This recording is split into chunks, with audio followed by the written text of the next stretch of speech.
Sir, am I audible? Yes, you are. Okay, sir. So, sir, can we start this? Yeah.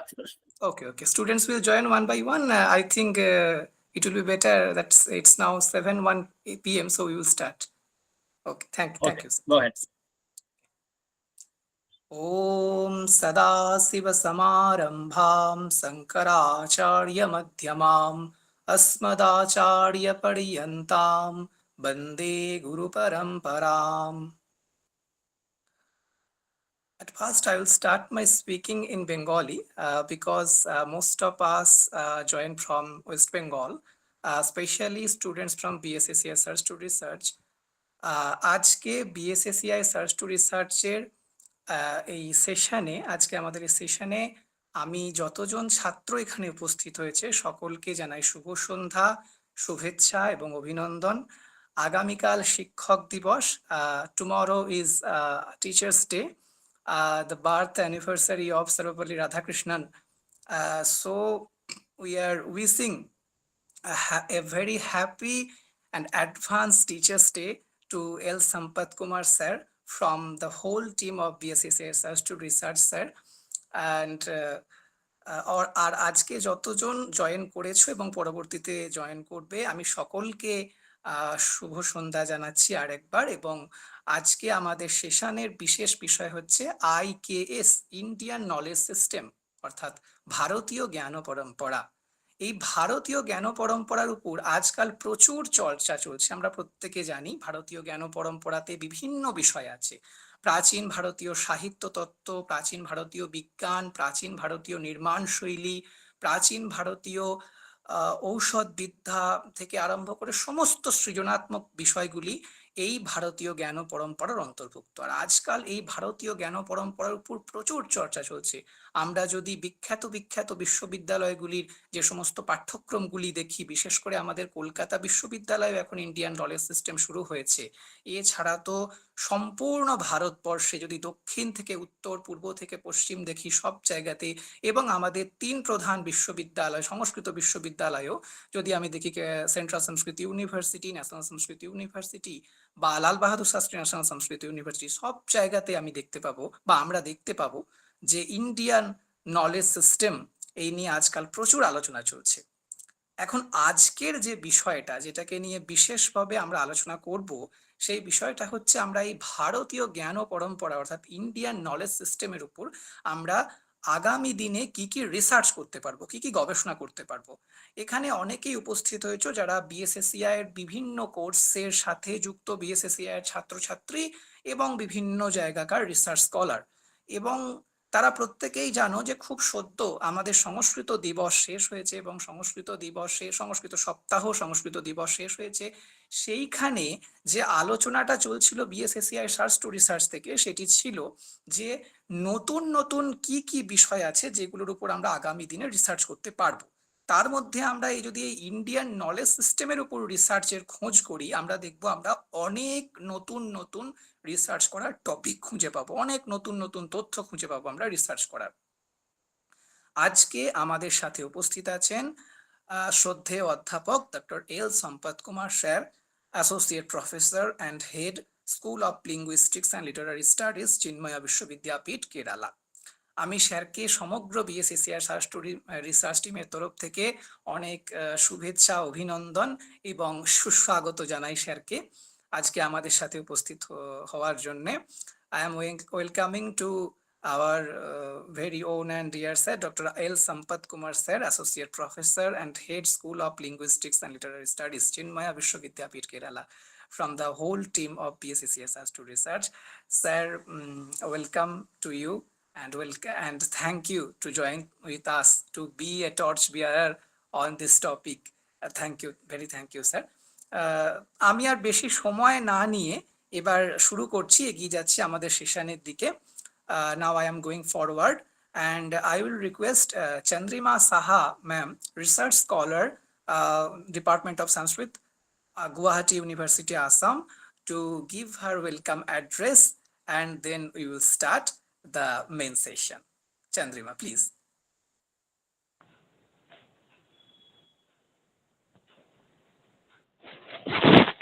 Hello, শোনা যাচ্ছে? হ্যাঁ, শোনা যাচ্ছে। Namaskar, sir. Myself, Chandrima Saha. Very good evening to all of you.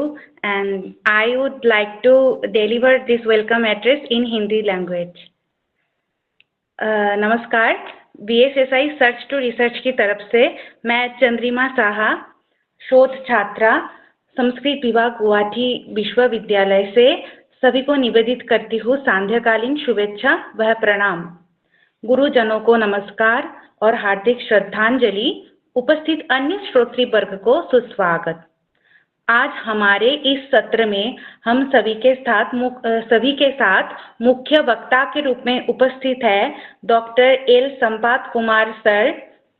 वह केरला में स्थित चिन्मय विद्यापीठ के संस्कृत विभाग का विभागीय प्रधान तथा संस्कृत भाषा तत्व एवं काव्य तत्व का सहयोगी अध्यापक के रूप में कार्यरत है।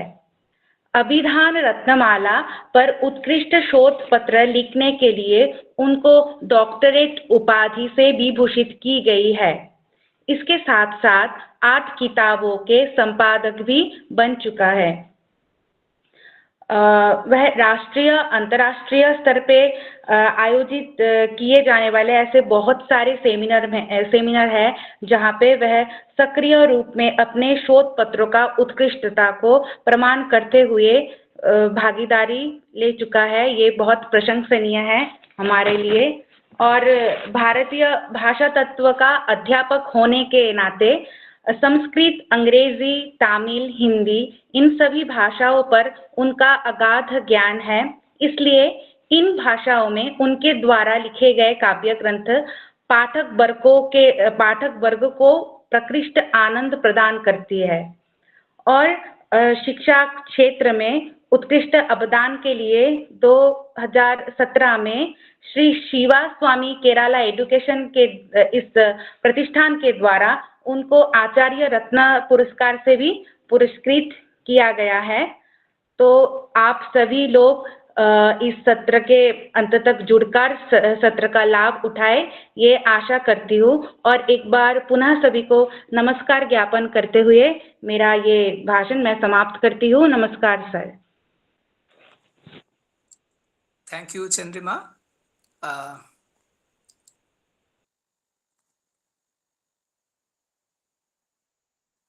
Okay. Am I audible? Okay, I think there we have some here I have some problem with my camera. Okay, so without wasting more time, I will request Dr. L. Sampat Kumar sir. Sir, please guide us on this very topic. We are starting this session now. Thank you.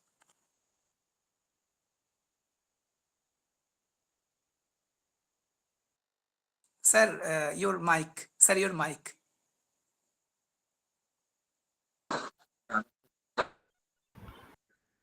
Audible now? Yes, you are audible, sir. Yes. Okay. ज्ञानानन्दमयं देवं निर्मलस्फटिकाकृतिम् आधारं सर्वविद्यानां हयग्रीवमुपास्महे। सर्वेभ्यो आदौ मम नमस्कारततीः विनिवेद्य अत्र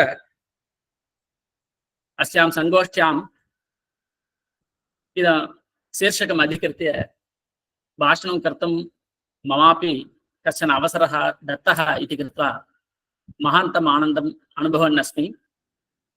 तदर्थम् अस्य कार्यक्रमस्य योजकेभ्यः आदौ मम कृतज्ञता इदानीं समर्प्यते। आदौ माम् उक्तवन्तः यदि संस्कृतक्षेत्रे कथं गवेषणं भवति तत्र शीर्षकाः कथं चेतव्याः इत्यस्मिन् विषये भाषणं कुर्वन्तु इति आदौ आह्वानम् आसीत्। तत्समये अहम् उक्तवान् यद्यपि संस्कृतक्षेत्रे एव वयं सर्वे अधुना गवेषणकार्यक्रमं कुर्वन्तः स्मः, तथापि अधुना भारतीयज्ञानपरम्परा इत्यस्मिन् विषये सर्वत्र आभारतं काचन नूतन जाग्रता इदानीम् उत्पन्ना इव भाति। अतः अहम् उक्तवान् वस्तुतः भारतीयज्ञानपरम्परा अपि संस्कृतक्षेत्रे एव अन्तर्भूता अस्ति। अतः संस्कृतक्षेत्रे गवेषणम् इति शीर्षकं त्यक्त्वा किमहं भारतीयज्ञानपरम्परायां कथं गवेषणं कर्तव्यं तत्रापि विशिष्य आधुनिकज्ञानपरम्परा अस्ति किल, CKS इत्युक्ते काण्टेम्पररी नालेड्ज् सिस्टम् इति वदामः। अनयोः सम्बन्धः कथं कर्तव्यः, किमर्थम् एतादृशं चिन्तनं जातम् इत्युक्ते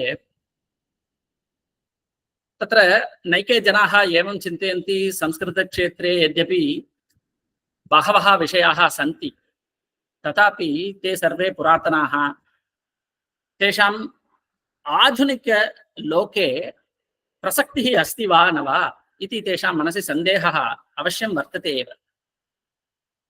Majority of people, they entertain this doubt in their mind whether the knowledge content available in Sanskrit, is it relevant today?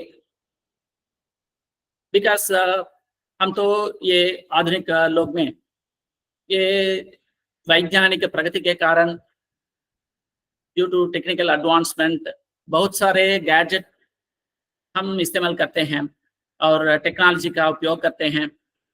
तो इस समय पे संस्कृत में जो विषय लिखा हुआ है या उसमें बताया हुआ है उसके बारे में पढ़ना या पढ़ाना, उसके बारे में शोध करना, ये सब प्रासंगिक होगा क्या? संस्कृत में जो है वो सब पुरातन है और इसका रेलेवेंस अब तो कुछ भी नहीं है, उसमें रिसर्च करना तो बेकार है, वेस्ट ऑफ टाइम, ऐसे बहुत सारे लोगों की मान्यता है। मैं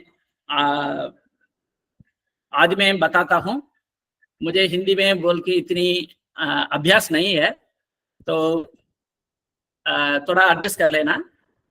यतोहि मम तु संस्कृतक्षेत्रे प्रवीणता अस्ति, अनन्तरम् आङ्ग्लमाध्यमेन अपि अहं पाठितुं शक्नोमि, परन्तु अस्माकं मित्रवर्याः अनन्तमुखर्जी महोदयाः उक्तवन्तः यदि भवन्तः हिंदी भाषायां कुर्वन्ति तर्हि तत्र अनेकेषां छात्राणां तत्र सौलभ्यं भवति, अवगमने तेषां काठिन्यं नानुभूयते इति ते उक्तवन्तः। अतः तेषां प्रार्थनाम् अङ्गीकृत्य अहं किम् उक्तवान्, मध्ये मध्ये किञ्चित् संस्कृतं भवतु, आङ्ग्लमपि भवतु, मध्ये मध्ये हिंदी भाषा अपि भविष्यति इति उक्तवान्। तेपि तद् अङ्गीकृतवन्तः। अतः यदि भवतां क्लेशः अस्ति तर्हि आदावेव सूचयन्तु, तर्हि अहं पुनः तद् अन्यस्यां भाषायाम् एकवारं वदिष्यामि। So now the topic given to me is choosing research topics in IKS, that is भारतीय ज्ञान परंपरा।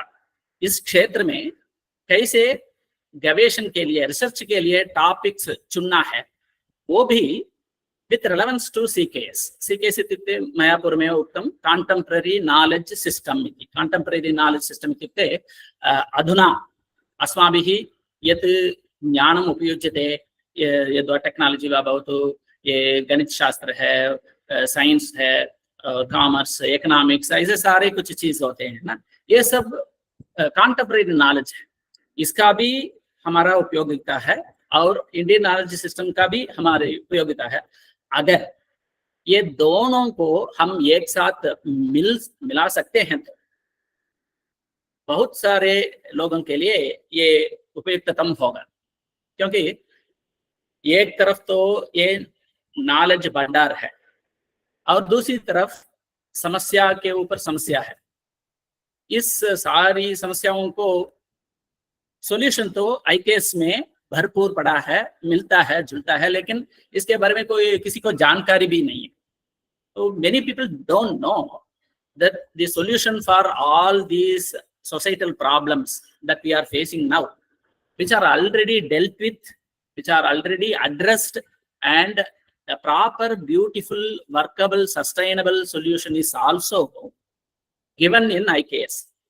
But unfortunately this ये बात है ना, बहुत सारे लोगों को पता ही नहीं, ऐसे कुछ है, ऐसी पता ही नहीं। जब आप जाके बोलिए योग वासिष्ठ इस ग्रंथ के बारे में कितने लोग को पता होगा? रामायण तो पॉपुलर है, महाभारत है, इसके अलावा क्या है? आप जाके संस्कृत ऐसे बोलेंगे तो बहुत सारे लोग क्या चिंतन करते हैं कि मंदिर में पूजा के लिए इसका उपयोगिता होता है, ऐसे ही लोग समझते हैं। नहीं तो विवाह के समय में या अंतिम संस्कार में, श्राद्ध प्रयोग में संस्कृत का प्रयोग होता है। इसके अलावा संस्कृत में दरअसल कुछ कोई नहीं है, विशिष्ट कोई नहीं है, ऐसे ही बहुत सारे लोगों की मान्यता है। But if you carefully see, we will easily understand the Sanskrit used in temple, in worship, or in religious practices, and all the literature related to that, be it Sradha Prayoga or Vivaha Mantra and all this Shodasa Samskara, the literature is less than 5%. Then just think about the rest 95%. इसमें क्या क्या होगा? दरअसल इस 95% में इतने सारे बातें बताए हुए हैं कि उसको कहने में ही 2 घंटा लग जाएगा। इसमें गणित विषय है, एस्ट्रोलॉजी है, एस्ट्रोनॉमी है, केमिस्ट्री, फिजिक्स, बायोलॉजी, बॉटनी, उसमें वृक्ष आयुर्वेद के बारे में बताया हुआ है, आयुर्वेद के बारे में बताया हुआ है, कैसे जानवरों को रोग होता है, उसकी कथम परिहारः कर्तव्यः इत्यादि विषयाः अपि तत्र उक्ताः। वेटनरी साइंस तो आज डेवलप हुआ है, लेकिन इसके बारे में हमारे पूर्वजों ने बहुत सारे वर्षों के पहले ही चिंतन करके उसके विषय में एक शास्त्र भी लिखे हुए हैं। तो वर्षा कब होगी, कब वपन करना है, कब बीज बोना है, कब उसका फसल काटना है, ऐसे विषय में उन्होंने चर्चा विचार करके एक शास्त्र बनाए हैं। और सभी शास्त्र, मीमांसा हो, व्याकरण हो, न्याय हो, सभी शास्त्र में साइंटिफिक ट्रीटाइसेस, जो आजकल हम बताते हैं ना साइंस, इनका साइंस की दृष्टि कुछ अलग तरीका है, हमारी साइंस की दृष्टि तो कुछ अलग तरीका है, लेकिन हमने भी इसमें बहुत सारे काम किए हुए हैं और इसके बारे में बहुत सारे ग्रंथ भी उपलब्ध हैं, लेकिन इसको पढ़ने वाला और पढ़ने वाला बहुत ही कम लोग हैं। तो जब ये गवेषण की बात आती है, कैसे यहाँ टॉपिक चुनना है, तो पहले हमको ये गवेषण के बारे में समझना चाहिए। आजकल संस्कृत के क्षेत्र में कैसे गवेषण होते हैं, तो उसके बारे में पहले जानकारी कर लें। रिसर्च इन संस्कृत, इसमें तो पहले ऐसी टॉपिक्स छात्र लोग चुनते हैं। इसको हम we can characterize or we can divide them into 3 broad classifications. Like the first one is thinker or text based, यानी कि हम एक पुस्तक लेते हैं, एक किताब लेते हैं, उसके ऊपर एक अध्ययन के नाम पे एक रिसर्च करते हैं। या तो एक थिंकर, कोई कवि हो या कोई पंडित हो या कोई आचार्य हो, उनके मत के अनुसार कुछ गवेषण हम कर लेते हैं। ये तो थिंकर या टेक्स्ट बेस्ड रिसर्च कहते हैं। और दूसरा है कॉन्सेप्ट बेस्ड। हम एक कॉन्सेप्ट लेते हैं, या अद्वैत वेदांत, उसमें बहुत सारे कॉन्सेप्ट हैं। एक अध्यास, ये कॉन्सेप्ट लेके उसमें एक स्टडी करते हैं। या तो अलंकार शास्त्र, उसमें उत्प्रेक्षा एक कॉन्सेप्ट है। या तो गणित शास्त्र, उसमें calculus, that is a concept, या अलजेब्रा, वो एक कॉन्सेप्ट है।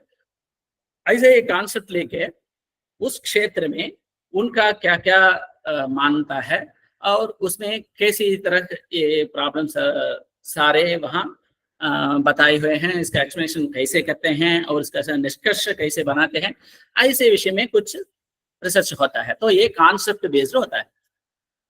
और तीसरा है कंपैरेटिव टॉपिक्स, या कि तुलनात्मक अध्ययन।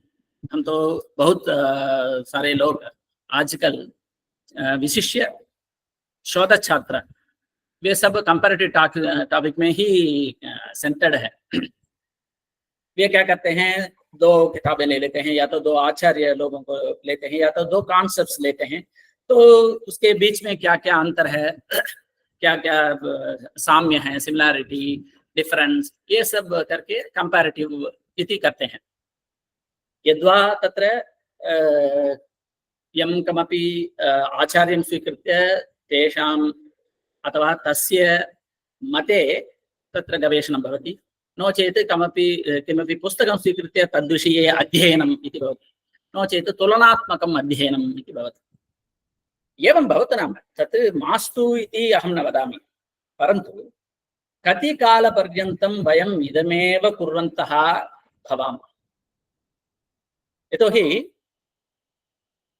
जगत्तु दैनन्दिनम् एवमेव परिवर्धमानम् अस्ति, एवमेव तत्र वर्धमानं भवति।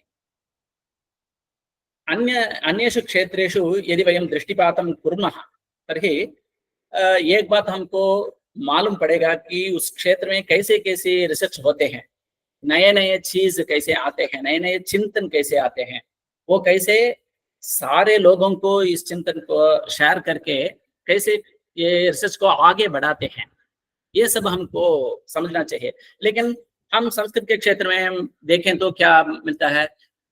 एक अध्ययनम, विश्लेषणात्मकम अध्ययनम, तुलनात्मकम अध्ययनम, ऐसी पुरानी बातें ही पुनः पुनः पुनः पुनः ऐसी बातें हम करते रहते हैं। एक तो बात हमको मानना चाहिए कि यहाँ सैकड़ों करोड़ों का पुस्तक है, तो इसके ऊपर अध्ययन तो हम निश्चय ही कर सकते हैं, इसमें कोई शक नहीं। लेकिन केवल वही शोध कार्य संपन्न नहीं होता, ये रिसर्च है ना, ये वहां खत्म नहीं होता, इसके आगे भी रिसर्च है। तो भाग्यवश हम ऐसे समय में रहते हैं कि आजकल ये भारतीय ज्ञान परंपरा में सारे लोगों का इंटरेस्ट आ चुका है। तो this is the right time for us to highlight the speciality of IKS. So we should not only do highlighting the IKS component and do research in that area.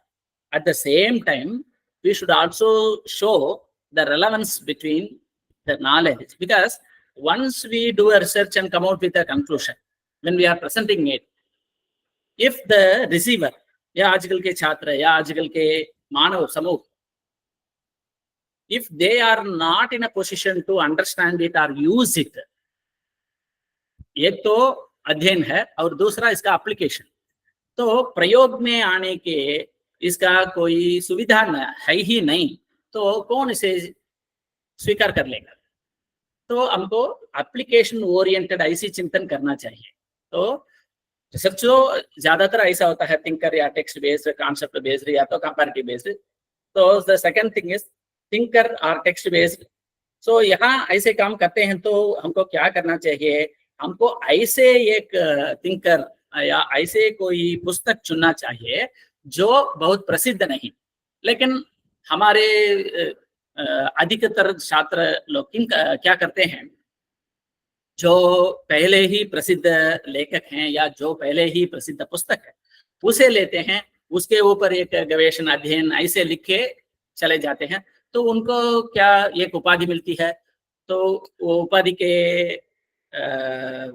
भलाई से उनका काम मिलता है या तो इंक्रीमेंट मिलता है। तो आजकल लोगों का चिंतन, particularly the mentality of students have become like this: let me get admitted to some PhD program in any university, I'll work there for 3 years, first year is spent in coursework, so there is only 2 years for the original research. So within this short time what to do, let us take some already known work, popular work, मैं उस पे एक अध्ययन करूंगा, कुछ ना कुछ लिख दूंगा तो मुझे उपाधि मिल जाएगी, तो I'll also get a job, ऐसा एक चिंतन आ चुका है। तो इसलिए यहाँ कमी क्या होता है, दरअसल IKS के क्षेत्र में शोध कार्य के लिए टॉपिक्स विषय है ना, इसका कोई कमी है ही नहीं, लेकिन कमी तो original researcher, those who have that research attitude and aptitude, you know, they are very, very less. That is why when these students are doing research for only 2 years,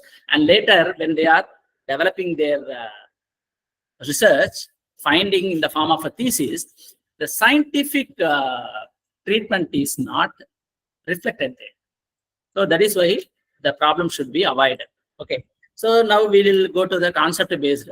तो यहाँ भी क्या लोग क्या करते हैं, they take any one single concept of a particular school. Say for example, it can be philosophy, or any one particular already familiar field of research. So again, if the concept or the field is unknown, then there is a chance for contribution to new knowledge. वस्तुतः गवेषणं नाम किं, यत् पूर्वमेव अस्माभिः ज्ञातं तदेव विषयं पुनः अहम् एकवारं वदामि तर्हि तत्र नूतनस्य अपेक्षा कुत्र अस्ति, यत्र कुत्रापि नास्ति, तर्हि तद् पुनरुक्तिः एव भविष्यति किल. So there is no need for repeating what is already existing. जो पहले ही कहा चुका है उसके बारे में दूसरी बार क्यों बोलना है. तो that is waste of time, waste of energy, waste of effort, ऐसे होता है ना. तो अगर हमको ऐसे IKS CKS जोड़ने के मिलाने की चिंतन कर नहीं सकते हैं अगर, तो कम से कम we have to do research in unknown areas, because there are so many books available which are not even printed. There are so many valuable books available in the form of matrikas, in the form of manuscripts. आप लोग जानते हैं manuscripts क्या होती है. तो हमको manuscript library जाना है, वहाँ एक पुस्तक ऐसे लेके उसका critical edition करना है, मात्रिका संपादन. At least that is a contribution, because we are bringing an unknown text into the world. Now later, somebody will come in future, they will take this published work and they may do some research on that. Because Bhavabhuti has already clearly told, na Kalohayam Niravadihi Vipulacha Prithvi. So what is the meaning of this statement? Kalaha hi ayam niravadihi. ये समय है ना, इसका अंत है ही नहीं, कोई भावी आ जाएगा तो वो ये पढ़ेगा और इसमें गवेषण कर लेगा. विपुलाच पृथ्वी, और ये पृथ्वी है ना, ये भूलोक, वो भी विपुला है, बहुत बड़ी है. तो यहाँ नहीं तो दूसरी जगह से एक आदमी आएगा, या तो पेरिस से आएगा, ना तो यूरोप से आएगा, अमेरिका से आएगा, जर्मन से आएगा. दरअसल ऐसे विदेशों में बहुत सारे शोध कार्य चलते रहते हैं.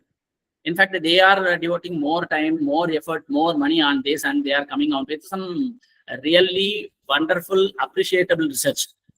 But unfortunately, even though we are all born in Bharat, we have the luxury of this knowledge, we have the luxury of finding the resources, we have got a lot of great scholars in this language, and they are also easily approachable. लेकिन हम क्या करते हैं, वो सब बात छोड़ के जो आसानी से कर सकते हैं वो दोबारा कर लेते हैं. तो ऐसे नहीं करना चाहिए. Now we move on to the third one, comparative topics. So how the comparative topic is done? So you can take two acharyas belonging to the same tradition. Within the same tradition, you can take two, for example, if you want to compare the Ramayanas, there are so many Ramayanas, right? Starting from Valmiki Ramayana. Even in Bengal, there is a Ramayana. Ramayana is written in Bengal, right?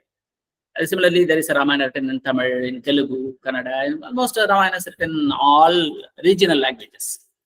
तो ऐसे दो रामायण ले लेते हैं, तो उसका comparison करते हैं, तुलनात्मक अध्ययन. So comparison of Valmiki Ramayan and Kalidas Ramayan.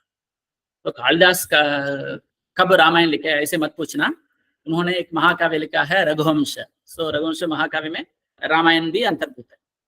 या हम ऐसे दूसरे रामायण भी ले सकते हैं, लेकिन अभिनंदन नाम के कवि ने रामायण लिखे हैं, और भवभूति ने रामायण के ऊपर नाटक लिखे हैं.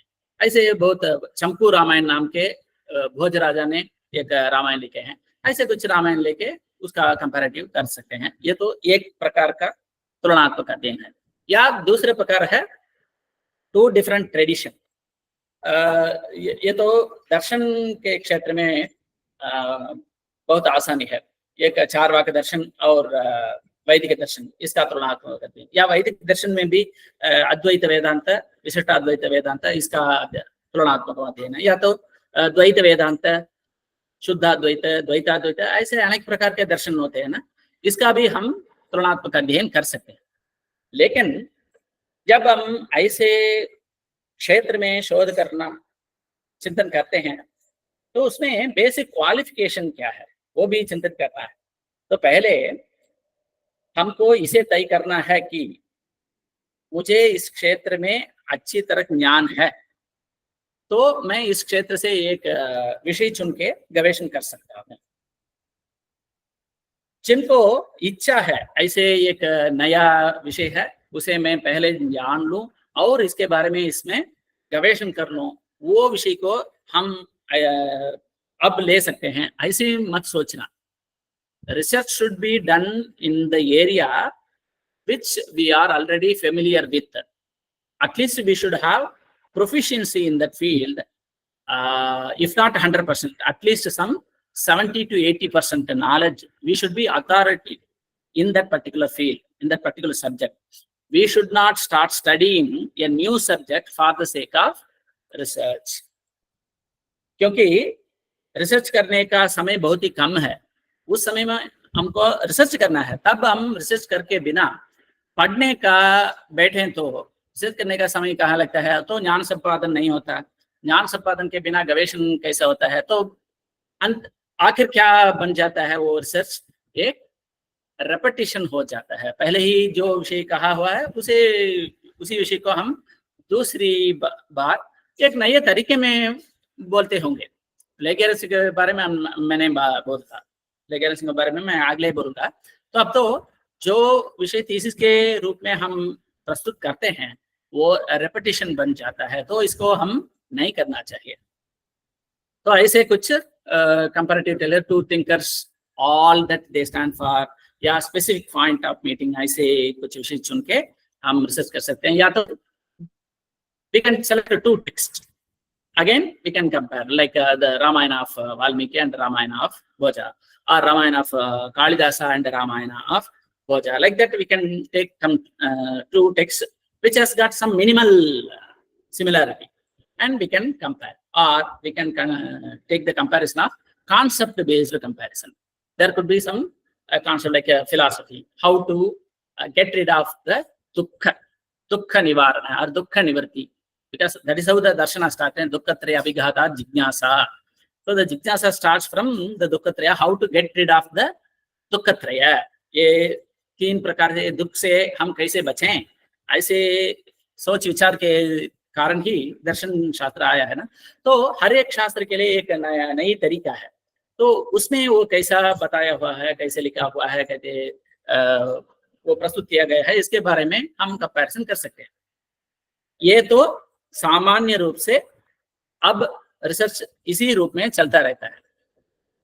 तो ये कंपैरेटिव टॉपिक्स के लिए क्या क्या प्री रिक्विजिट्स होता है, तो fair knowledge in both areas. अगर मैं वाल्मीकि रामायण और कालिदास का रघुवंश, इन दोनों का तुलनात्मक अध्ययन करना चाहता हूं, तो मुझे वाल्मीकि रामायण में भी अच्छी तरह की जानकारी हो और कालिदास के रघुवंश पर भी अच्छी तरह जानकारी, नहीं तो इन दोनों का कंपैरिजन कैसे मैं कर सकता। और ये तुलनात्मक अध्ययन है ना, वो भी प्राकृतिक होना चाहिए, it should be natural, not forced और आर्बिट्ररी। तुलना करना है ऐसी हठात् कारेण यदि वयं कर्तुं तत्र बलात् यदि वयं तत्र कर्तुं यत्नं कुर्मः तर्हि तत् किं भविष्यति, कृत्रिमं भविष्यति। यत्र साम्यता एव नास्ति तत्र किमर्थं तुलना, तर्हि तत् नाममात्रमेव भवति। सो when we are doing such comparative study, we have to think for such a point that the comparison should be natural. Say for example, if I take Panchatantra story, okay, Panchatantra story is very, very popular, right? Okay, I'm taking that. And there is another drama written by Shakespeare. So the popular drama of Shakespeare, Juliet, okay, Romeo and Juliet. I'm doing comparison. So what is the point I'm trying to prove? Panchatantra is entirely different. It is about the Niti Shastra, or about the Rajaniti, or about the politics, or about the strategies. Whereas Romeo and Juliet is written in English and it is a totally Sringara Pradhana Nataka. So there is no logic at all to compare such two things. So when I'm doing, then it will be a forced comparison. So we should avoid such thing. We should take two. If you are taking a drama of Shakespeare, then take another drama from Sanskrit paper. Then there can be some sort of similarity and the research should be fruitful. Otherwise, it is of no use. And at the end, when we conclude the research, the end result should be intellectually purposeful.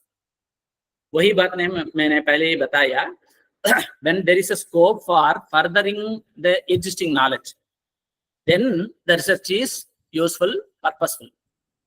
If you are not able to add anything new, then the total research is waste of time. In fact, there is another better book available or another better information available in a better language than this one. So it is better to avoid such efforts. Instead, we should always have the honest feeling. हमको मन में ऐसा एक दृढ़ संकल्प होना चाहिए कि मैं अवश्य ही प्रयत्न करके एक नया विषय बोलूंगा, एक नया विषय लिखूंगा, एक नया विषय आविष्कार करूंगा. नहीं तो शोध कार्य से क्या फायदा है. तो bring out less known features in both areas.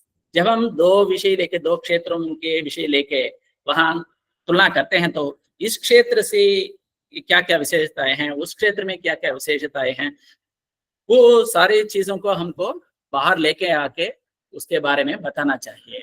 और ये कंपैरिजन भी एनालिटिकल होना चाहिए. There is aspect by aspect, step by step, एक एक गुण को, एक एक विशेष का ऐसे चुन के उसके ऊपर हम हमारे दृष्टिकोण को चला के कैसे ये गवेषण के द्वारा ये निष्कर्ष निकाल सकते हैं. ऐसे we have to present each and every aspect. We should not take only such aspects which are very easy.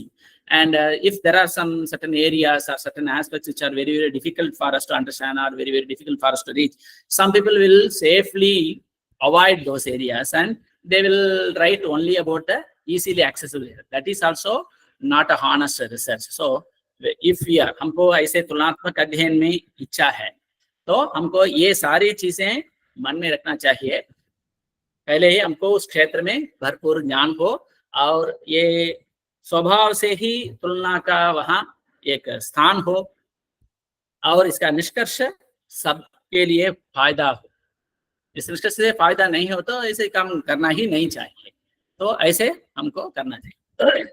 इसके अलावा अब कुछ ऐसा एक तरीका आया है, एक new methodology in research, that is interdisciplinary. Discipline यानी कि एक क्षेत्र, इंटरडिसिप्लिनरी मींस एक क्षेत्र से और दूसरा क्षेत्र इसको मिला के रिसर्च करना.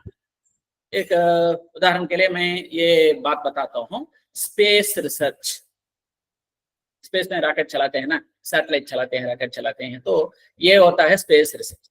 ये स्पेस रिसर्च ये एक क्षेत्र है, लेकिन इस क्षेत्र के अंदर कितने बहुत सारे क्षेत्र होते हैं वो भी देख लीजिए.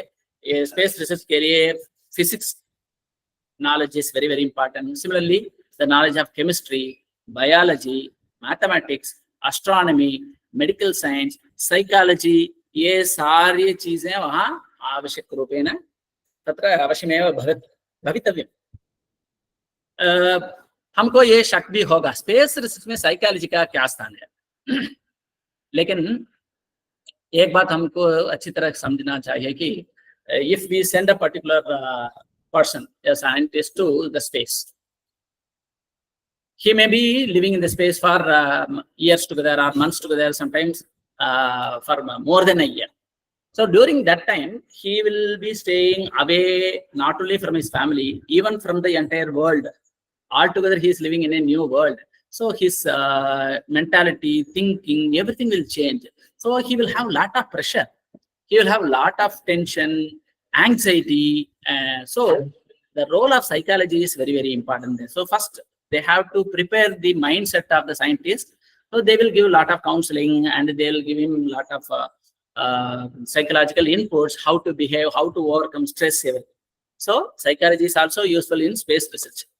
So when we are doing, in fact, nowadays, if you do interdisciplinary research, that is well received.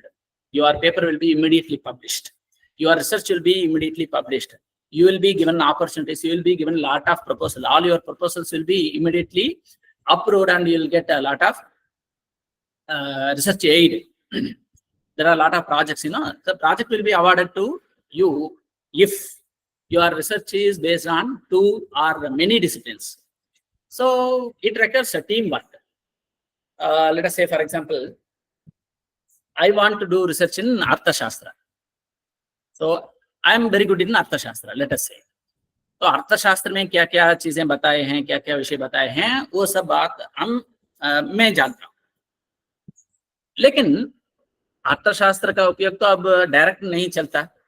हम तो we are following a entirely different scenario, right? So we are following IPC, Indian Penal Code. So nowadays, the concept of democracy or the jurisprudence, Nyayika Shastra, hai na? So how all these things are framed, how it is implemented, what is court, what is a lawyer, what is a judge, what is a Supreme Court, what is a High Court, all these things, everything is entirely different from the scenario which is described in Arthashastra.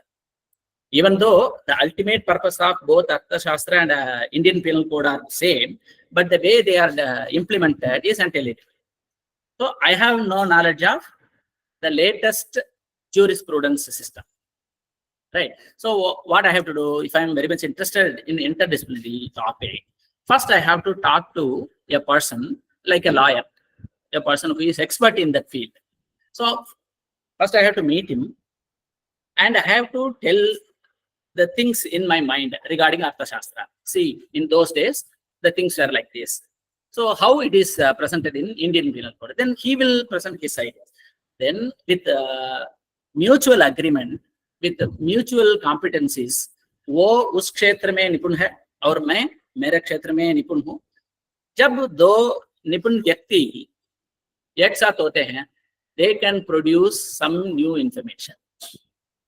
So this is possible only when people expert in 2 different disciplines come together.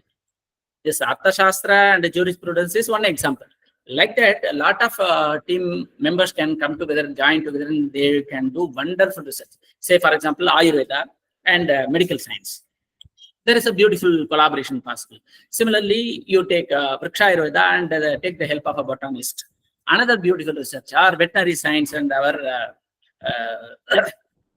Vriksha Ayurveda, or there is Gaja Shastra. Palakapya has written Gaja Shastra, how to treat the disease for elephants. Similarly, Shalihotra, he has written how to treat the disease of a horse.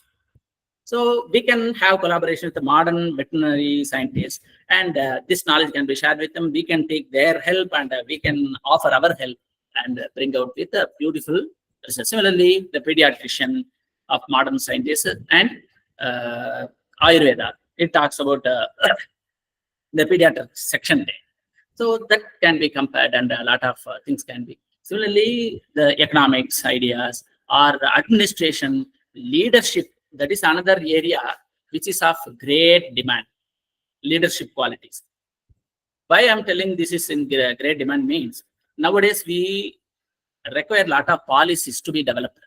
And all these policies and recommendations that needs to be developed by the leaders. Okay, so there is always a scarcity for a good leader. And all these leaders or leadership qualities or this management principles, everything is based on Western education. The problem with Western education is that is highly materialistic. I'm not finding fault with it. That is the way it is developed. The Indian drishti or our Bharatiya Chintana is entirely subjective, whereas Paschatya Darshanam is entirely objective. So we always think about the content. इसमें क्या विषय बोला है वही हमारा मन चलता है, लेकिन उन लोगों का चिंतन कैसे है, इससे हमें क्या फायदा है. So what is the profit I can achieve? So there is always about personal gaining and the personal achievement. So that is why they will record everything. They will have patent. They will have copyright. Whereas in our Indian tradition, we will give everything to all. If some rishi is having some knowledge, he will not keep it to himself. He will share with all. Sarve bhavantu sukinaha, sarve santu niramayaha, sarve bhadrani pashyantu. That is our what you call ultimate outlook, whereas their chintanam is about how I can benefit out of it. So that is the basic difference between Paschatya Chintana and Bharatiya Chintana. So when we take these two things, we have to be wary about the objective. So we are more subjective, that is more objective. So first, if we have the clarity, then we can understand the difference between these two. So we have to definitely bring out the Bharatiya Chintana, how it can benefit the maximum number of people. बहुत सारे लोगों के लिए ये कैसे उपयोग हो सकता है, इसके बारे में हमको सोचना चाहिए. So ऐसे पहले मैंने कहा हुआ, ये तो टीम वर्क हो सकता है या तो जॉइंट वेंचर, बस एक ही डिसिप्लिन की स्पेशलिस्ट नहीं, हम भिन्न भिन्न क्षेत्र के स्पेशलिस्ट को एक साथ मिला के एक नूतन प्रोजेक्ट भी कर सकते हैं. But what is very very important here इस प्रकार के इंटरडिसिप्लिनरी टॉपिक में हमको क्या चिंतन करना है कि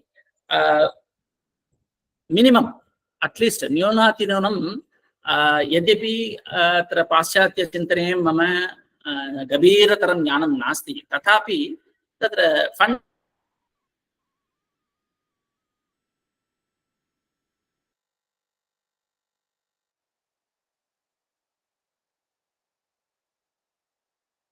is the thing. And so that is what it is told, that research presupposes basic knowledge in both disciplines. So if I'm doing research with economics, then if not 100%, at least I should have some 20 to 30% of knowledge in economics. Otherwise, I cannot grasp what the other faculty is offering. So it is like the fishbone theory. There is a great thinker in Japan. So he is called Ishikawa. So his theorem is called Ishikawa theorem. So according to that, or it has got another popular name like fishbone theory. What is the meaning of this fishbone theory is, if you take the anatomy of a fish or the skeletal structure of a fish, there will be a lot of small bones on the sides, but all these bones will be different. They are not connected to each other. They are totally different, but all these are connected to one single main backbone. There is one big strong bone, and all these smaller bones are connected to that. So we can say that each and every discipline is different, but ultimately they'll be connected to one common thread. So if we are able to find out that, analyze that, and present it, then this many fields coming together or many disciplines coming together will offer wonderful results. So people nowadays, particularly the Shodha Chatraha, ये अधुना शोधकार्यं कर्तुम् इच्छन्ति, तेषाम् अस्मिन् विषये चिन्तनम् अवश्यमेव कर्तव्यम्. यद्यपि वयम् एकस्मिन् क्षेत्रे निष्णाताः, तथापि यदि शक्यं तर्हि अन्यस्मात् क्षेत्रात् यत्र कश्चन प्रवीणः अस्ति, तर्हि तेन सह कथं मिलित्वा शोधकार्यं कर्तुं शक्यते इति अस्माभिः चिन्तनं कर्तव्यम्. Because that is what there is a need of the hour. There are a lot of funding agencies. They are giving a lot of money for the project, and most of the projects are interdisciplinary or multidisciplinary in nature. If you apply for a project in Sanskrit, they will hesitate to approve it, award it. Whereas if you say like computer science and Sanskrit, or speech therapy and Sanskrit, Sanskrit and psychology, Sanskrit and mathematics, Sanskrit and agriculture, so, like that, wherever it is possible, if you take two different kshetras, that is two different disciplines, and think about some new topic, new ideas, then it will be immediately awarded. Why? Because they are always looking for the utility angle. There is enough knowledge available in Sanskrit. You are bringing this out, no doubt. That is very good. But at the same time, if it also has some relevance or utility in the modern scenario, then that finding is in always great demand. So now we'll come to the main area, that is choosing topics. How to choose a topic. Okay. So first, when we do this interdisciplinary thing, we should have interest in both the fields. Okay. We should have interest and basic information in a particular field. Then you should think for scope for original contribution. So all the researchers, ऐसे हृदय में हाथ रखे उनको एक बार कहना चाहिए, जो काम मैं करने वाला हूँ वो सत्य ही मेरा काम होगा। मैं और दूसरे से देख के पढ़ के वो सारे चीज ले आके अपने भाषा में मैं नहीं लिखने वाला हूँ। मैं ओरिजिनल थिंकिंग करके I will think originally and I'll present my understanding. So that is the real definition for research.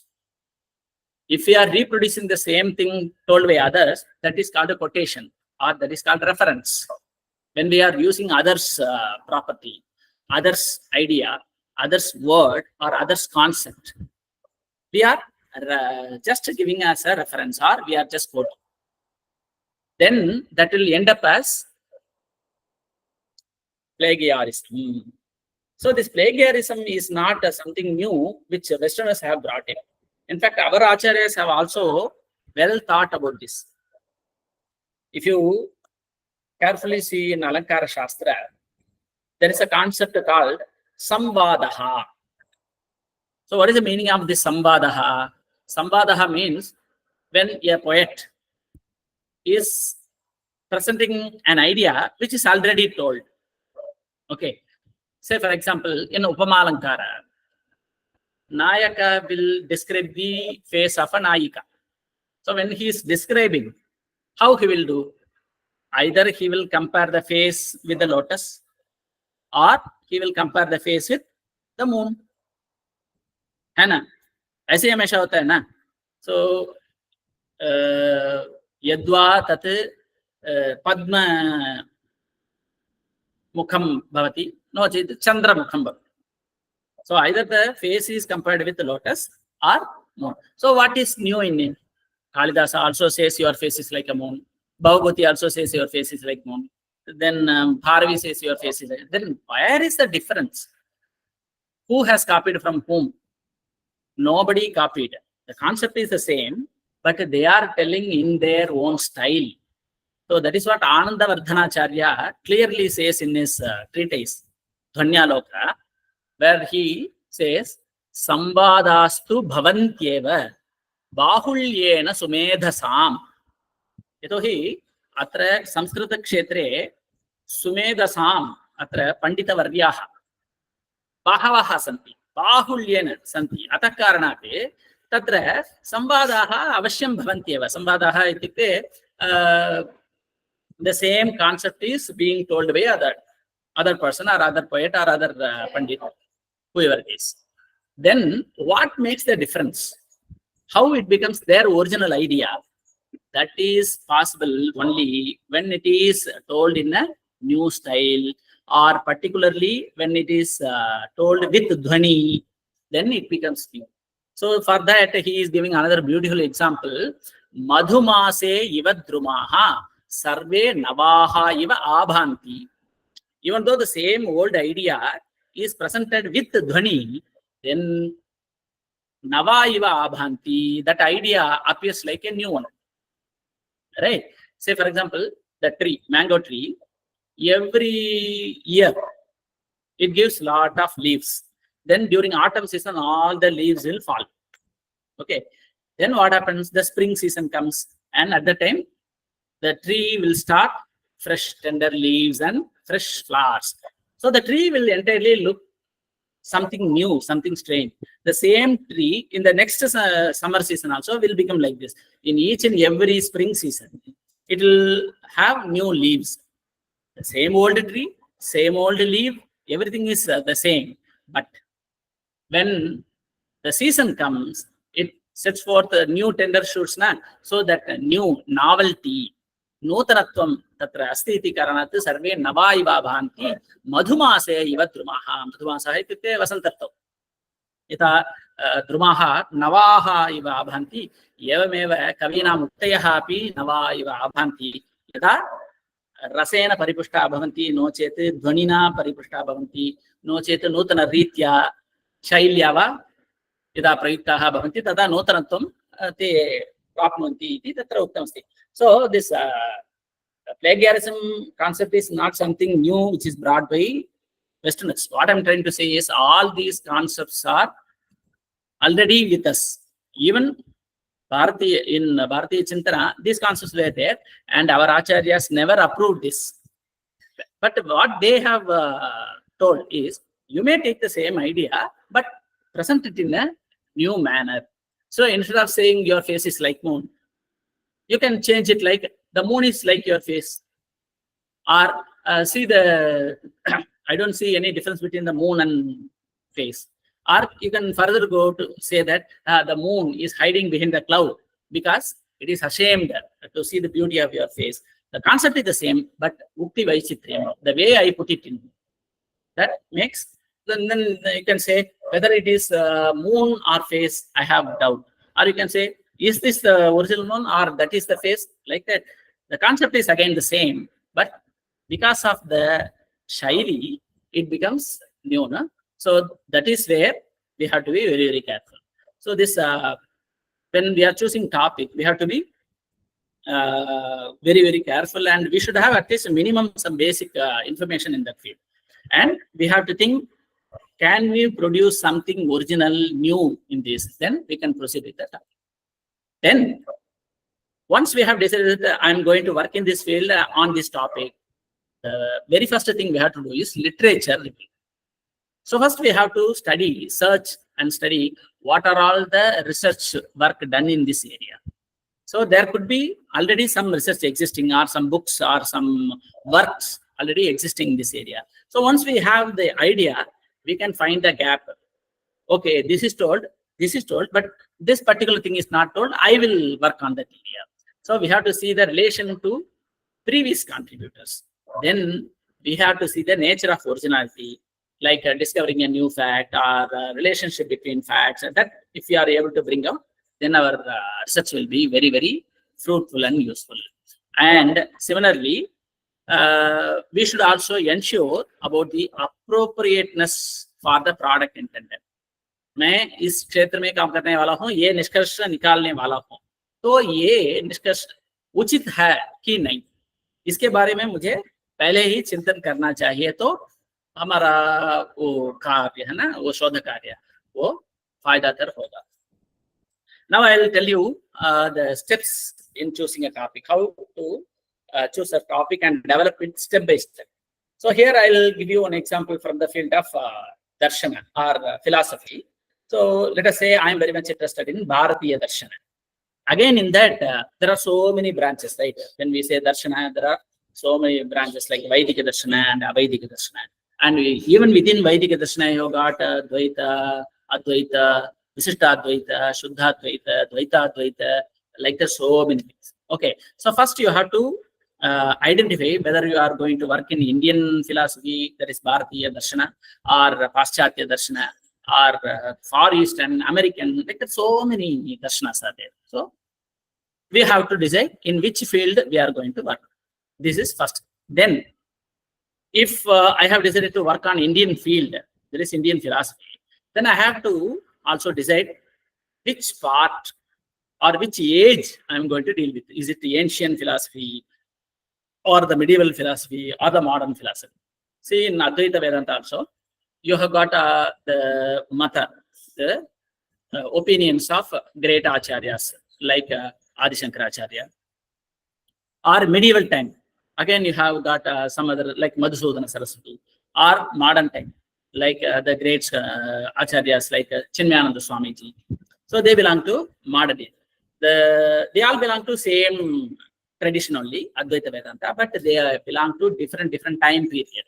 So according to the time period, their philosophy also changes a little bit. That takes a new angle that is presented in a new form. So that I have to decide.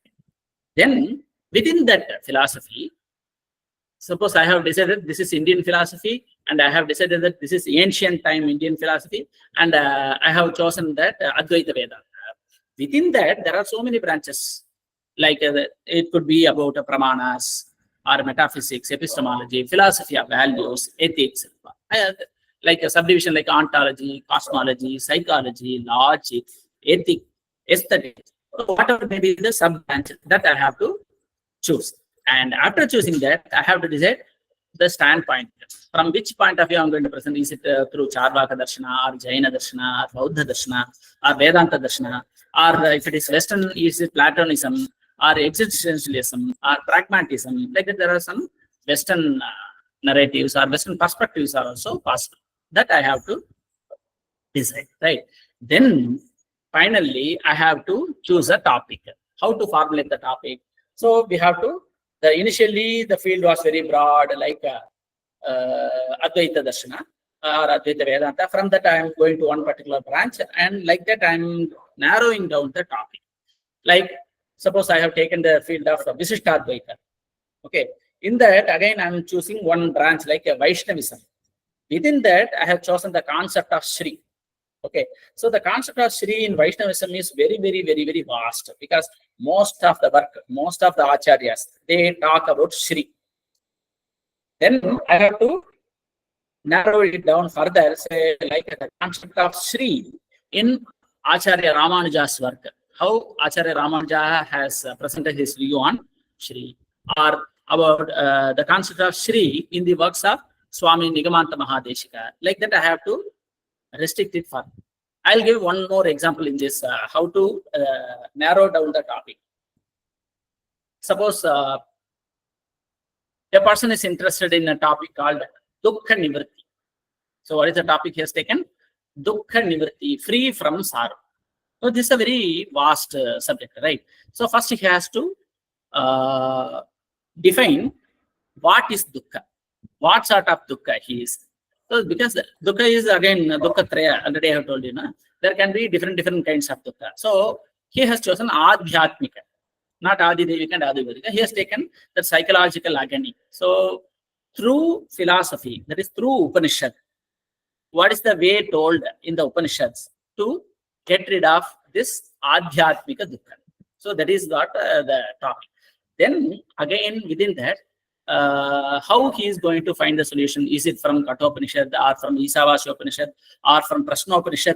Because each and every Upanishad gives fair amount of idea regarding the solution for this Dukkha, right? So Dukkha Nivritti is possible through Brihadaranyaka Upanishad or possible through Kathopanishad also.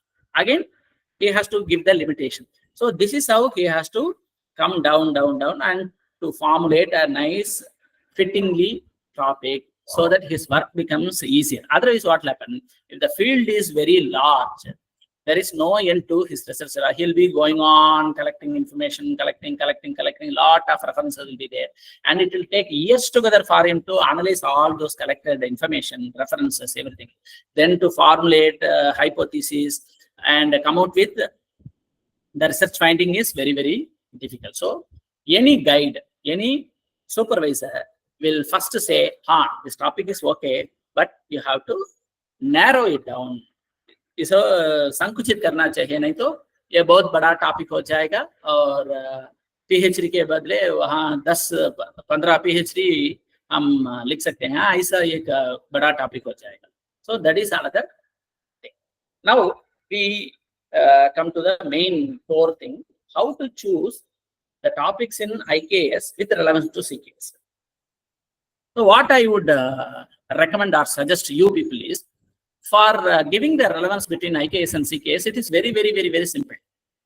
हमको क्या करना चाहिए? Just observe the surrounding. We are living in the present society today. We have got lot of problems, right? Just observe what's going around you. In each and every aspect, in each and every walk of life, you can observe lot of troubles, lot of problems, lot of situations, lot of challenges. Okay, you just take down, note down the challenge and just reflect upon इस समस्या का क्या तरीका है, इसका क्या समाधान हो सकता है. IKS में इसके बारे में कुछ बताया हुआ है कि नहीं, ऐसे सोच लो तो बन जाता है काम IKS और CKS इंटीग्रेशन. एक उदाहरण मैं देता हूँ, food. So there is a scarcity for food. In fact, in most of the institution, canteen will be there. Food is provided. And if you see, particularly in hostels, the food is unlimited. Even in hotels, lot of food is wasted. Is it not? One part, there are people who are suffering without adequate food. On the other side, there are people who are wasting food. So this wastage of food is never a thought in Indian process. अस्माकं भारतीय चिन्तने अन्नस्य निषेधः कदापि न कृतः.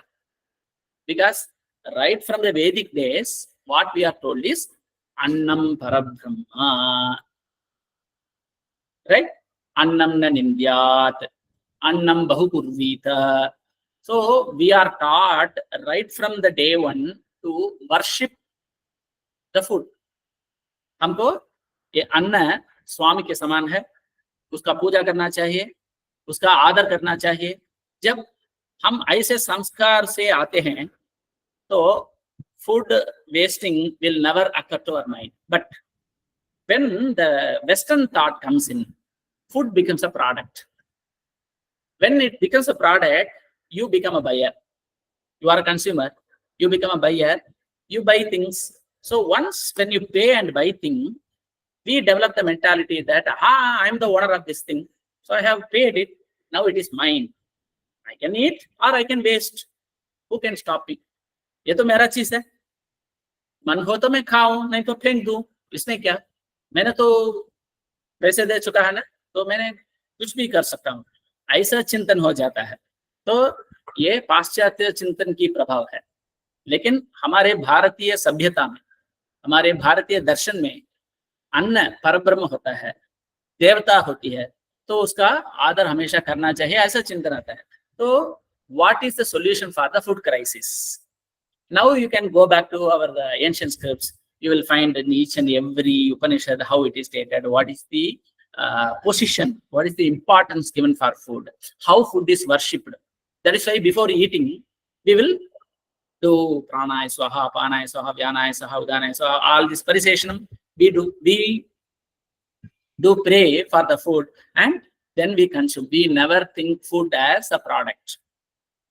Okay, so when these two things are brought together, what is the solution for food scarcity? If we respect something, we will never waste it. When there is no respect involved in it, definitely wastage will happen. The same thinking can be given to water also. Okay, now we have water scarcity. In fact, the water scarcity is so much that you have to do research on this. What is the position of water in each and every country? If you go to Australia, they will not allow a person immediately as a citizen. Why? Because they are thinking 50 years ahead. The amount of water which is available in Australia, that is sufficient only for the current population for next 50 years. So if they include one more person, the shortage will start in the 49th year itself. So they are not encouraging people to take up citizenship in Australia. It is very, very difficult. Australia में जाके citizen बनाना बहुत मुश्किल है, क्योंकि water management के बारे में अब वे लोग सोच रहे हैं. और it is also predicted that the third world war will happen because of water. Water has become a big industry. It has become a product in India. See, water is one of the Panchabhuta. It is a very natural, easily available commodity, easily available thing that they have made it as a product, as a commodity. Now we are paying and buying. Nowadays it has become so common that we never think, why should I pay for water? That thinking never comes. We simply pay 20 rupees and buy water, gulp it and throw the bottle. But why should we pay for water? Because there is no water management thought, because that is again the influence of Western thought. Whereas in our Bharatiya Darshana, water is always regarded as Devata. In fact, there is a lot of restrictions with water. This very clearly told in our Shastra, Napsu Motram Kuryat, Napsu Motra Purishadikam Kuryat. So never insult water, never disrespect water. Water, according to us, is the Devata. That is why if you see the names of all the Nadis, everything, all these things will be in the name of some Devata, like Ganga, Yamuna, Narmada. Narmada Parikram is very, very important festival. Ganga Mata, Ganga Aarti, if you go to Rishikesh or the other places, every day they do Ganga Mata Aarti. Okay, that's very, very famous thing. and particularly in Hardwar, you go can see during evening time Ganga Aarti. Similarly, they do Yamuna Aarti also. Other people, when they fail to understand this culture, they will simply ridicule हम वे लोग हमारा परिहास भी करें, ये क्या नदी के किनारे बैठ के नदी के किनारे ये खड़े होके ऐसे ऐसे दिखाते हैं, इसमें क्या फायदा है, इससे क्या मतलब है, ऐसे वैसे।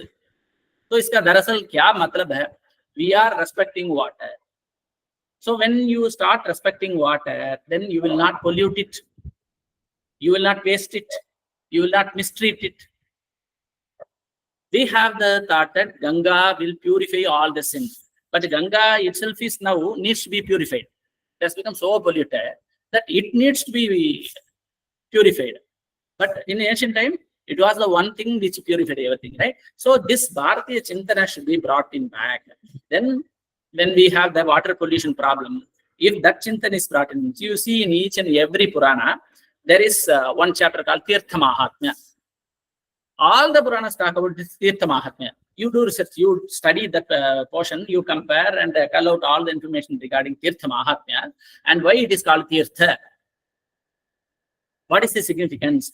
Then you can easily identify how our ancestors have carefully brought in the concept of water management, how the water should be protected, how the water reservoir should be protected, how it should be treated, how it should be respected, how it can be passed on to next generation.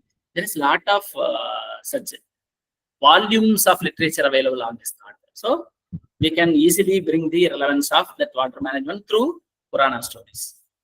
Similarly, another societal problem nowadays is a lot of people committing suicide, right? You might have heard about this suicide here and there. And if you see the suicide, there are so many reasons. Some people commit suicide because they have taken a lot of loan and they cannot pay it back, they will commit suicide. Some people have incurable disease and they could not bear the pain, and because of this, some people will commit suicide. But here we are talking about the suicide, particularly very, very sad thing, which is quite common among students. ये पढ़ाई के समय में छात्र लोग है ना, इनका बहुत सारे एडिक्शंस हो जाता है, वो तो एडिक्ट बन जाते हैं, या ये be it some substance addiction or cell phone addiction, whatever it is. Because of that, what happens? They are deviated from their goal and they cannot achieve the goal. And there is a lot of expectation, pressure, दबाव पड़ता है, तो आखिर ये छात्र लोग क्या करते हैं?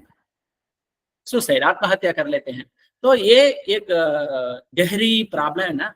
तो इसका क्या समाधान है? तो समाधान तो बता हुआ है रामायण में. रामायण जाके पढ़ेंगे तो वहां एक केस स्टडी है, एक नहीं, दो नहीं, तीन. रामायण के 3 मुख्य पात्र सुसाइड के बारे में सोचेंगे तो ये सुन के आप लोगों को ये अजीब भी होगा, आश्चर्य भी होगा. और सुसाइड इन रामायण, हाँ, suicide prevention strategies in Ramayana, that is also possible. Valmiki has clearly given strategies how to avoid suicide, how to help a person come out of suicidal thinking. I'll tell you one example. You take all the 3 important characters in Ramayana. One is Rama, another one is Sita, the third one is Hanuman. So without Rama, Sita and Hanuman, there cannot be any Ramayana, right? But all the 3 characters, they have thought about suicide. First, we'll say deal with the Hanuman. Hanuman goes to Sri Lanka to find out Sita Mata. But he could not find her. So he goes here and there, searches everywhere. In fact, he misidentifies Mandodari. He thinks that Mandodari is Sita. Later he realizes, no, this is not Sita. He goes everywhere and finally he could not find out Sita. So he is totally dejected. तो निराश हो जाते हैं हनुमान जी, और एक और बैठ के सोचते हैं, हाँ मैं तो मिशन में फेल हो गए, अब वापस जाके क्या बोलूं. मेरे साथी, मेरे मित्र सब लोग ऐसे प्रतीक्षा करते रहते होंगे, वहां जाके मैं क्या बोलूंगा, सीता माता यहाँ नहीं मिली, ऐसे कैसे बोल सकता हूँ. और ये संदेश में वहां लेता हूँ, किष्किंधा लेता हूँ, तो मेरे बारे में सुग्रीव जी क्या चिंतन करेंगे, राम जी कैसे जिएंगे, यदि सीता अत्र नास्ति इति श्रुत्वा ततः परं रामः जीवितुं शक्नोति वा? यदि रामः मृतः भविष्यति तर्हि लक्ष्मणः अपि मृतः भविष्यति। उभयोः मरणे किं भविष्यति? सुग्रीवः मरिष्यति, पुनः अङ्गदः मरिष्यति। तद्दृष्ट्वा तेषां पत्न्यः तारा, रुमा, ताः अपि मरिष्यन्ति। वार्ताम् इमां श्रुत्वा अयोध्यायां किं करिष्यन्ति? तत्र मातरः सन्ति, तेपि मृताः भविष्यन्ति, सर्वे मरिष्यन्ति। So if I go back and give one sad news, that is because of my fault. I could not find out. I failed in my mission. If I carry this message, what will happen? Lot of people will die. So instead, it is better for me to die here. If I commit suicide, the thing will end with me. They will be continuing living. They will think that one day Hanuman will come, one day he will bring the news, one day he will come, like that. With the hope they may live, right? So the life may be continued, but if we go and tell the disappointing news, they all will come. This is how Hanuman ji चिंतन करते हैं। तो वो समुद्र के किनारे ऐसे बैठ के आत्महत्या करने के कोशिश करते हैं।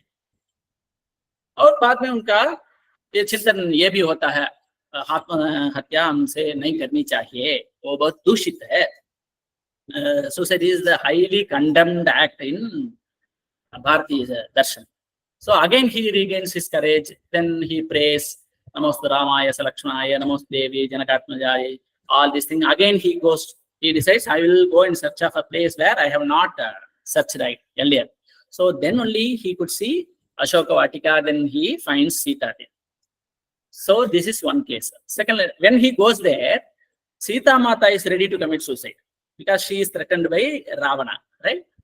Then Hanumanji intervenes and saves Sita. And in the Yuddha Kanda, what happens? Lakshmana is hurt by the arrows of Meghanada, Indrajit. By the Nagastra, he falls down.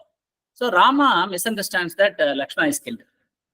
So without Lakshmana, Rama doesn't want to live. So he decides to commit suicide.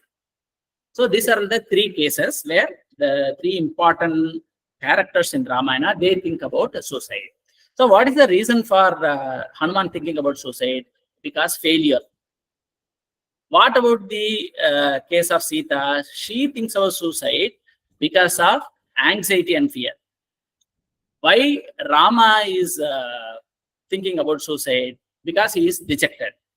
Okay, false information and he is dejected. He wants to commit suicide. Now, how these three characters are saved? That is also told by Valmiki. So in the first case of Hanuman, it is called auto-suggestion. In modern psychology, they call it auto-suggestion. Whenever we are under sway of emotion, we should not let ourselves to be carried away by the emotion. So auto-suggestion, we have to talk ourselves, we have to calm down, cool down. That is what Hanuman does. He brings back his courage. Then he talks to himself, he gets rejuvenated, he goes. So he saves himself.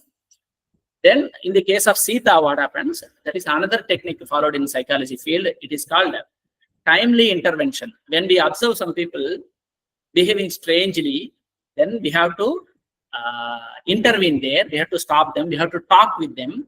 We have to open up them. We have to understand their concern. And if possible, we can help them. So that is what the technique, the timely intervention is applied by Hanuman.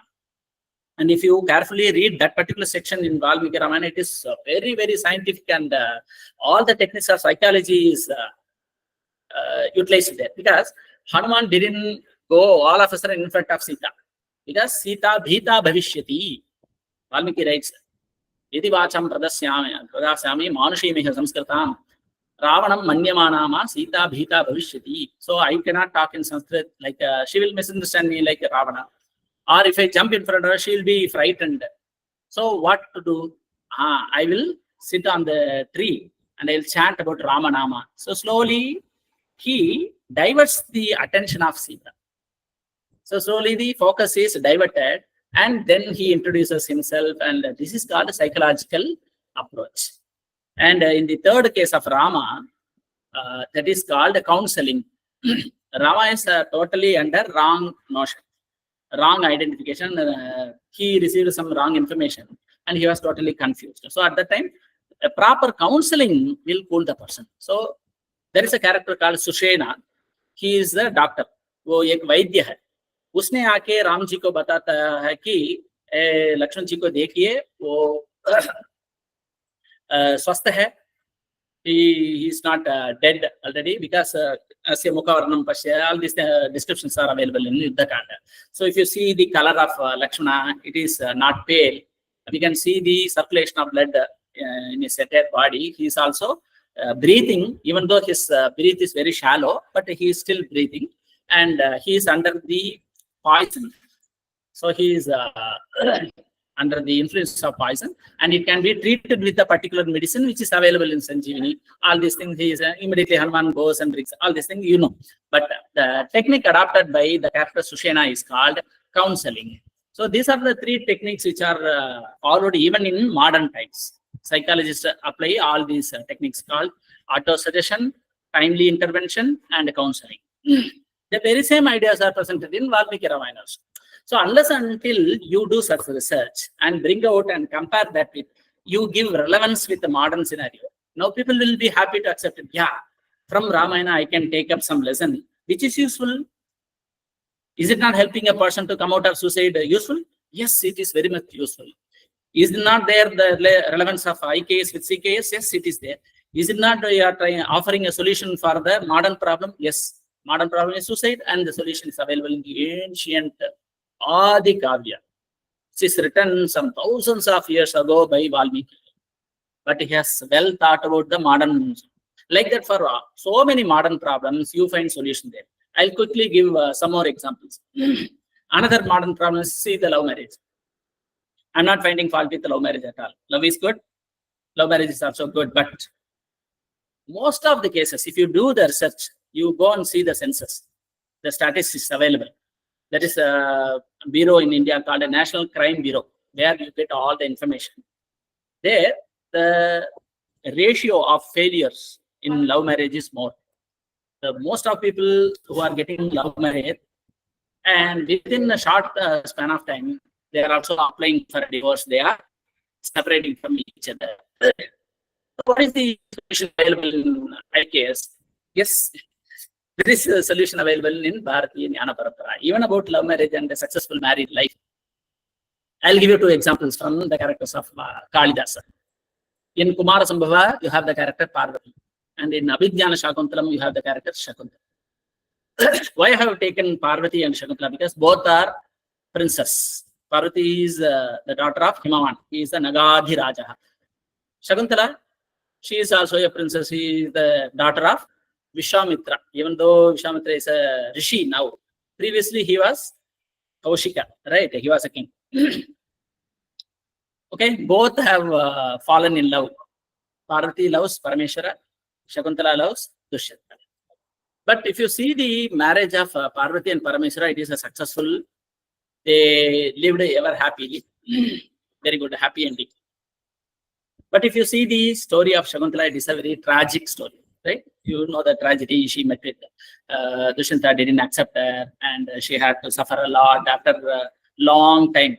Even after Bharata was born, later, when Bharata was around some 5 to 7 years old, only then Dushyanta comes back and they get united. So what is the reason that one marriage is successful, another marriage is failure? The thing is, the reason for the success of love marriage in the first case of Kumara Sambhava, when Parameshwara proposes to Parvati, Parvati immediately didn't accept it. In fact, Parvati is performing penance. वो वहां तपस्या करती है. किसके लिए? परमेश्वर से विवाह करने के लिए ही वो तपस्या करती हैं. लेकिन जब परमेश्वर वहां आते हैं तो जड़ती पार्वती उसको अंगीकार नहीं करते हैं. So what Parvati says when Parameshwara, Adya Prabriti Anavadyangi. So I have been purchased by your parents. So I am ready to take up your hand. That is what Parameshwara is saying in the 5th canto. That is the last shloka. In the 6th shloka, she gives a reply through her friend. Evam vad,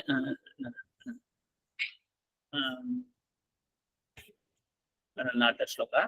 In the 6th canto, first shloka itself, she sends the message through her friend that Datame Bhubradam Nataha Pramani Kriyatam. So if you are interested in getting married with me, don't ask me. You have to approach my father. Okay, Parshve Parabrutonmuki.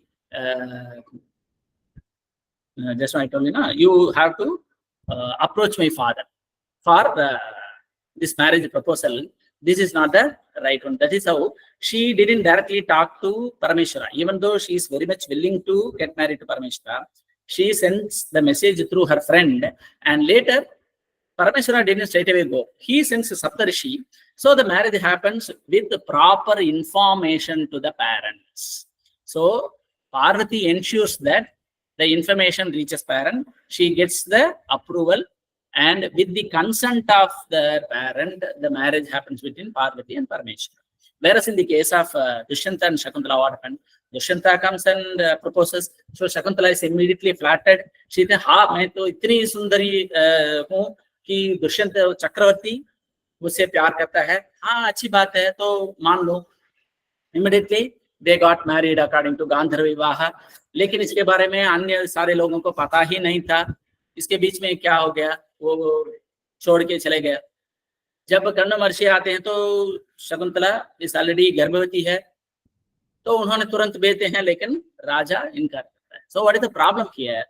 So according to our tradition, if we take the consent of our parents, then the love marriage will definitely be happy one. But if that information or consent, the permission of the parent is not there, that is why, see, if look at the marriage system in India, we have got 8 systems of marriage. In that, first 3 is considered to be the best. Like Arsha Vivaha is there, Brahma Vivaha is there, and Gandhara Vivaha. Gandhara Vivaha is also accepted formally, but the couple should ensure that they inform their parents and take their consent. So that is where the problem comes. So why the love marriage ends in failure in some cases, solution is available in IKS with 2 case studies. You take the case study of Parvati and Shakuntala. Just compare. You are easily offering a beautiful solution to this societal problem. Like that divorce in IKS. Okay, what is divorce? Who can divorce whom? Under what circumstances? If that divorce is happening, what are their rights? What the husband should do? What the wife should? Everything is completely discussed and detailed in works like Arthashastra, Manu Dharma Shastra, like that. So many texts are talking about this. In fact, Manu Dharma Shastra says Nastri Swatantre Marghati, which is often mistranslated and which is always misinterpreted. Nastri Swatantra Marghati should not be translated like a woman should not be given freedom. No, a woman should not be given independence. That is not the meaning. The original meaning of the statement Nastri Swatantra Marghati means we should never let our women suffer. She should be always be supported. When she is young, her father will take care of her. When she is a Kaumari, that is a youth, young, at the time, her husband will take care. When she is aged, when she becomes old, their children should take care of her. And we should see to it that the women never suffer at all. We should not let any women go as destitute. That is the meaning of the statement, Nastri Swatantra. But it is intentionally mistranslated, misinterpreted, and it is blown beyond proportion. Okay, that is a different thing. I'm not going there. But all the solution and precautions and aftermath, everything is discussed regarding the divorce. Another problem is nowadays you can see a lot of old age homes. The old age home concept is very, very new, not maybe 20 years or 25 years. Before 25 years, have you heard of this old age home? Never. That was not part of our culture. In Bharati Chintana, taking care of our elders, that is called Pitu Dharma. Father and mother, this is not at all. But what happened because of so many other cultural influence, the younger generation are going to abroad, they are getting settled elsewhere. They come back. So the parents, they become old. In old age, there is no one to take care of them, to support them. So naturally, they become destitute, they go to old age home and all these things. So what is the solution for this? Again, you go back to the Purana Itihasa. There are so many stories which talk about this solution. it is the duty of the son to take care of the aged parents. The Vedic literature clearly stated Swada. Okay, Pitubhyaha Swada. So what is the meaning of this Swada? Swada means nothing but the support care given to elders. We should never let our elders, be it our own father, mother, or uncle, or cousin, auntie, or neighbors, or nobody should support us. We have to. So, what does the Vedic literature says in this regard?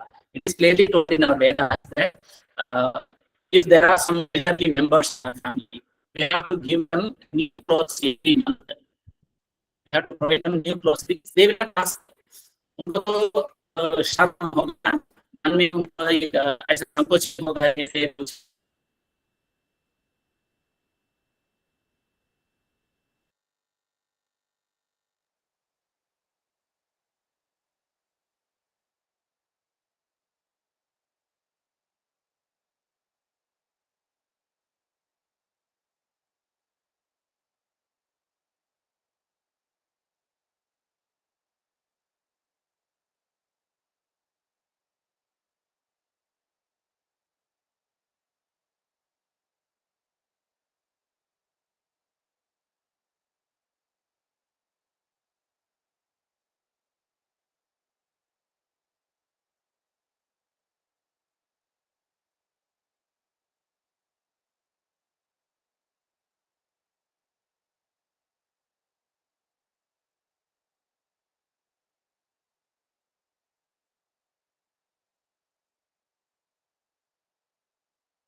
ওকে, চন্দ্রিমা, আমাকে কি শোনা যাচ্ছে?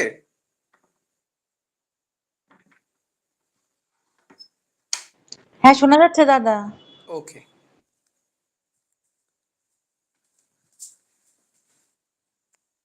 So all the participants present here, I am very sorry. I think that some network issues are here. So sir has left. Actually, it is heavy raining in Kerala also and in Bengal also. So I think that some internet problems happened. So very sorry for this, and whatever the session has completed till now, we are concluding it here, and in the next time we will resume, and it will be informed in our groups. Whoever the participants present here, thank you to join in our sessions, and good night. We will end this session with Sankti Part.